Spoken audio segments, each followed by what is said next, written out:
जा रहे थे, कैसे पहने हुए कपड़े, कंस का कपड़ा पहन करके जा रहे हमारे नारायण। जितने को हो रहा है रिकॉर्डिंग, कैमरा बड़ा तगड़ा है, पीछे चलते थे नारायण के साथ। और जब दर्जी ने देखा, इजीजक मोबाइल, क्योंकि दर्जी ये सब दृश्य देख रहा था, दर्जी ने कहा ने भैया इधर आओ तो सही। दर्जी के पास गए, भगवान ने कहा कि हमारा कपड़ा छोटा कर दो। दर्जी ने कपड़े को छोटे छोटे कर दिए, जिसका जैसा शरीर था उसी हिसाब से कपड़े बना दिए। भगवान ने कहा क्या चाहिए आपको, कितने पैसे बने? दर्जी ने कहा नहीं प्रभु हमको पैसा नहीं चाहिए, क्योंकि दर्जी जानता था कि अभी रजक का क्या हाल हुआ है, इसलिए उसने कहा प्रभु हमको आशीर्वाद दे दो। भगवान ने कहा आशीर्वाद मैं देता हूं, जाओ दुगना कमाओगे। तो आप लोगों ने देखा होगा जितने का कपड़ा नहीं उससे दुगना तो सिलाई पड़ता। आज रोज काट रहे हैं, आजकल माताएं बहनें भी प्रारंभ करती हैं, बहुत अच्छा है, सिलना चाहिए, दुगना पैसा मिलता है, कपड़े से भी ज्यादा। जरूरी कुछ काम रहा तो 20 रुपए सिलाई, घर से इमरजेंसी फोन आवा, हम कहा आई थे। चंद्र भगवान की। फिर आगे भगवान बढ़े तो सुदामा नाम का माली था, माला पहनाता था किसको? कंस को, और माला लेकर के जा रहा था। भगवान नारायण को देखा तो देख करके मोहित हो गया। जब मोहित हो गया तो कहने लगा, अपने मन में सोचने लगा कि अभी तक तो उस पापी के लिए मैं माला बनाता था, आज ये माला अपने मैं नारायण को पहनाऊंगा। वो जानता था क्योंकि वो भक्त है कि आज हमारे नारायण आ गए हैं, भगवान को माला पहना दी उसने। बोलिए कृष्णचंद्र भगवान के। फिर आगे बढ़े, तब तक एक मैया जा रही थी, कुबड़ी मैया टेढ़ी मेढ़ी जा रही थी, क्या करने? चंदन लगाने के लिए कंस को। रास्ते में जा रही है, भगवान मिल गए, अरे सुंदरी रुकिए तो सही। कुबड़ी ने देखा पीछे मुड़ करके, कौन सुंदरी पुकार रहा है। जब देखा नारायण को तो उसके मन में, क्योंकि उसको श्राप भी लगा था कुबड़ी को,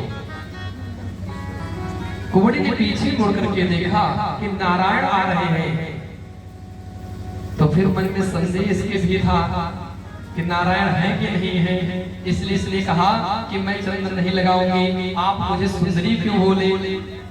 नारायण कहते आप सुंदरी तो हो, आप सुंदरी हो, सुंदर तन को नहीं कहते प्यारे, सुंदर मन को कहते हैं, जिसका मन सुंदर हो। तन सुंदरता क्या है तन में? आज तन सुंदरता है, तन में सुंदरता है, 10 साल बाद वही सुंदरता खत्म हो जाएगी।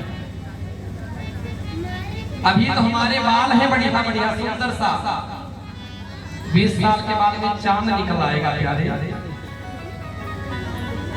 क्या करोगे?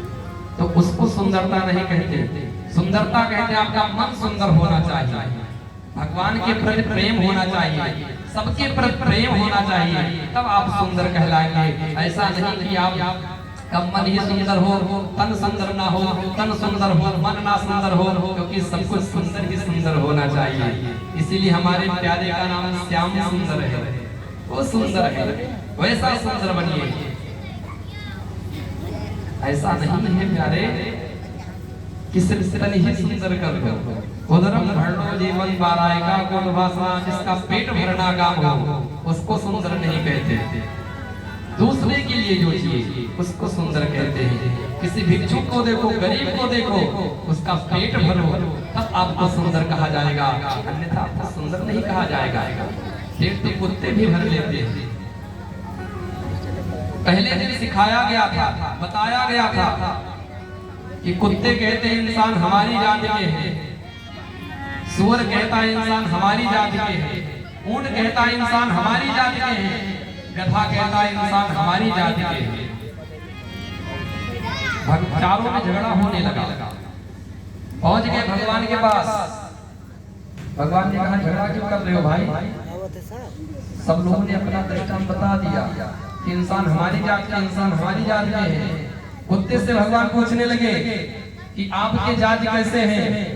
कुत्ते ने कहा कि प्रभु जैसे हम हैं छोटी छोटी बातों पर लड़ते रहते हैं, झगड़ते रहते हैं, वही काम इंसानों का है। भाई के भाई प्रति नहीं है प्रेम। अगर भाई एक बेटा जमीन ज्यादा नहीं है तो उसके लिए हम लड़ पड़ जाते हैं। इसलिए इंसान हमारी जाति के हैं। ऊंट कहता है नहीं नहीं प्रभु हमारी जाति के हैं। भगवान ने कहा क्यों, तुम्हारी जाति के क्यों है? तो ऊंट कहता है पद मिल गया, पैसा मिल गया, धन मिल गया। तो इंसान जैसे हम सर उठा करके चलते हैं ऐसे इंसानों का काम है।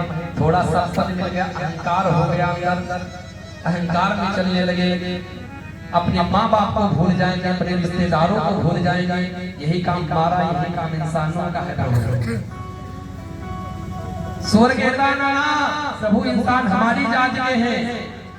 भगवान कहते हैं कि तुम्हारी जाति के हैं। सूर्य कहता है जैसा पाते हैं हम खा लेते हैं, जहाँ पाते हैं वहाँ खा लेते हैं। यही काम इंसानों का है, जहाँ पावे जैसा पावे खा लेते हैं। कथा कहता है ना प्रभु इंसान हमारी जाति के हैं, क्योंकि जब तक बल और पराक्रम था तब तक तो संसारियों का, अपने परिवारों का सबका बोझा लाद करके खूब चले।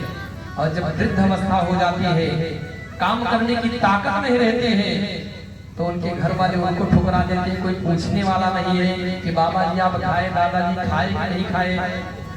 घर वाले सोच रहे कि दादाजी चले जाएं तब नातिन की शादी करें। दादा अभी भी बोझा लाद कर रखे हैं कि जब तक नातिन की शादी नहीं देख लूंगा तब तक मैं जाने वाला नहीं। यही तो बोझा है प्यारे। जब तक